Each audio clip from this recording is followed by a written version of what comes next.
So this right here is an EJ20X. They say you have like 45 to 60,000 miles on them. You get them from the depot for like 700 to 900 for the version 1.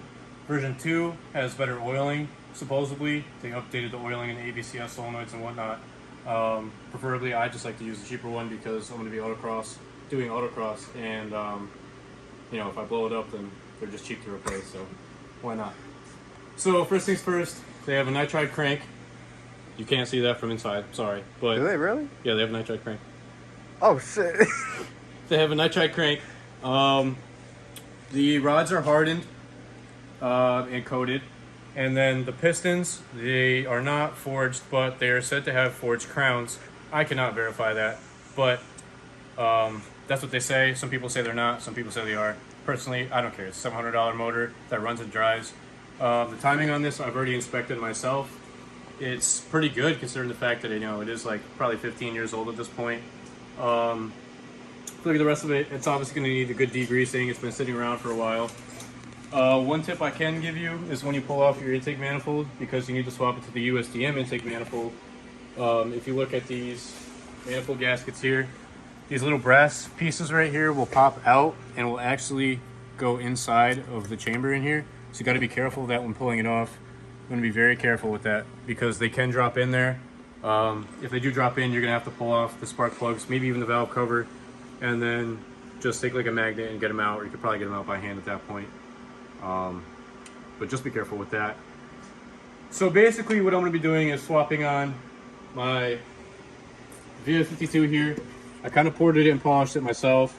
I need to get a better wheel, obviously, because the polish is not perfect on the inside, but it's pretty good for what it's going to be. We're looking to put like 20 psi with this block. It will handle it pretty well. Right here I got a Pro Sport equal length header. It is a 3-bolt along with our 3-bolt external wastegate and up pipe. This is a tile, is a 38mm tile wastegate. That's big. It is a pretty sizable one. This is what your turbo is going to come looking like. It's going to look crusty. It's going to look crusty. It's just how they come. You got to do it like that. Yeah. So you just basically take these. Actually, I'm not going to lie, I've used one of these twin scroll setups before. This is a VF38. I did put 24 PSI to this block in EJ255 once, and I blew it up at 2400 RPM. It was very sad. I actually spun a bearing completely and it melted itself to the crankshaft. So that's what happened to that. That happened because I used a 3-port EBCS, and for whatever reason, these turbos do not like 3-port EBCSs. You just cannot get them to not overboost with them. So you're better off using the stock restrictor pill that's inside of here, and that won't happen. Other than that, so basically all we have left to do with this one, since I started stripping it down, is we need to take off the header, take off this up pipe, and then I can go ahead and just start putting on all my bolt-ons over there, and we'll get to that in a second.